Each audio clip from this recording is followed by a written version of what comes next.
వంచి నమస్కరిస్తున్నాను. ఇప్పటికే చాలా కాలం సమయం అయిపోయింది. అదేవిధంగా వైసీపీ ప్రభుత్వం వచ్చాక ప్రజావేదికతో కూల్చివేతతో మొదలుపెట్టి ప్రభుత్వాన్ని ప్రారంభించినటువంటి ఈ యొక్క ప్రభుత్వం రివర్స్ టెండరింగ్ ద్వారా రాష్ట్ర ప్రగతిని రివర్స్ టెండర్ విడుదల చేసినటువంటి ఈ యొక్క ప్రభుత్వ అసమర్థటువంటి ముఖ్యమంత్రి మన స్థానిక శాసనసభ్యుడు కాటసాని రామిరెడ్డి ఈరోజు దుర్మార్గంగమైనటువంటి చర్యలకు తీసుకొని మా ప్రాణ సమానమైన కార్యకర్తలను కుటుంబ సభ్యులను అధికారాన్ని దుర్వినియోగంతో అడ్డం పెట్టుకొని ఈరోజు ఒక ప్రజల పరిపాలన చేసే సమర్థత లేకుండా మొట్టమొదట గెలిచిన 2-3 నెలల్లోనే మన కొలిమిగుండలో ఉండేటువంటి సుబ్బారావు బీసీ నాయకుడిని హత్య చేసినటువంటి ఒక నీచుడు ఈ యొక్క కాటసాని రామిరెడ్డి. బీసీల మీద ప్రేమ చెప్పేటువంటి ఈ నాయకుడికి వల్ల బీసీలను కేవలం రాజకీయం కోసం ఒక్కటి గుర్తింపు కోసం ఈరోజు ఒక మనిషిని హత్య చేశారు.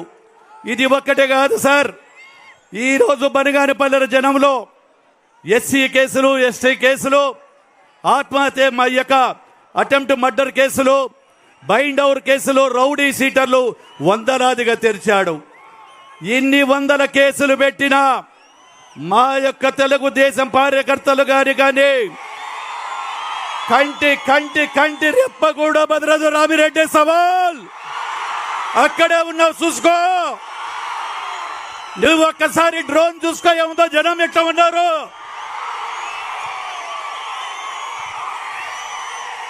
మా కంటి రెప్ప భయపడదు. తెలుగుదేశం పార్టీ నాయకులు కానీ కార్యకర్తలు కానీ తెలుగుదేశం పార్టీ కోసం ప్రాణాలు అర్పించడానికైనా సిద్ధమే కానీ తెలుగుదేశం పసుపు పచ్చ జెండా వీడరని కూడా తెలియజేస్తా ఉన్నాను.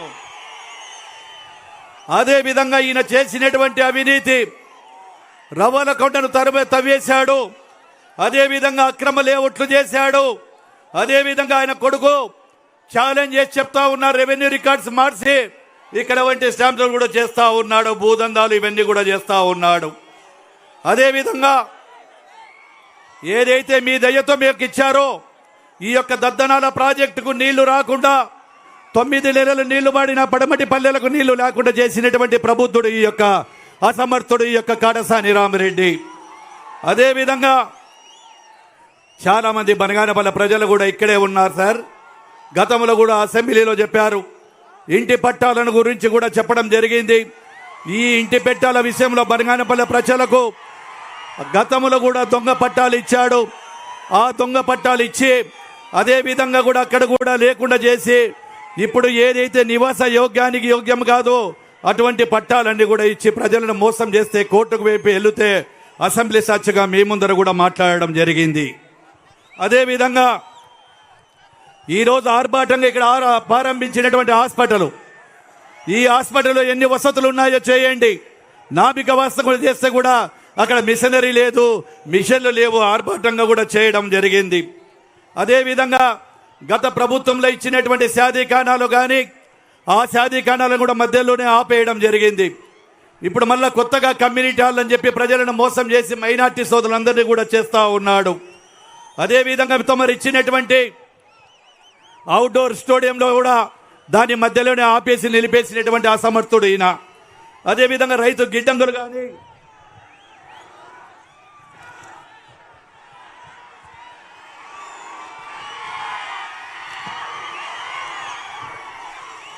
తమరి ప్రభుత్వం ఉన్నప్పుడు మీరు నాకు సహకరించి దాదాపుగా 1800 కోట్ల రూపాయలతో ఆ రోజు మీరు ఇచ్చినటువంటి అభివృద్ధిని జీవితంలో మర్చిపోలేము. అదేవిధంగా మీరు ఏదైతే సీసీ రోడ్లు, అదేవిధంగా పొలాలకు గ్రావెల్ రోడ్లు, తర్వాత చెరువులకు పూడితీత తీసినటువంటి మీ రుణం ఈరోజు ప్రజలందరూ కూడా గుర్తు చేసుకుంటా ఉన్నారు. ఈరోజు దద్దనాలకు నీరిచ్చిన విషయం కానీ అదేవిధంగా జిఎన్ఎస్ఎస్ కాలువ ద్వారా గతంలో ప్రభుత్వాలు కేవలం డబ్బుల కోసం కూడా జిఎన్ఎస్ఎస్ కాలువను తవ్వుతే తమరు పులివెందలకు నీళ్లు ఇవ్వాలి అవుకు ద్వారా అని చెప్పి ఆ జిఎన్ఎస్ఎస్ ద్వారా నీటినిచ్చినటువంటి అపర భగీరథుడు సార్ మీరు. ఎందుకంటే ప్రజలు చూశారు ఎన్నో కొన్ని ఏళ్లుగా నిలబడిపోయినటువంటి జిఎన్ఎస్ఎస్ కాలువ అదే కొన్ని 13 సంవత్సరాలు 20 సంవత్సరాలు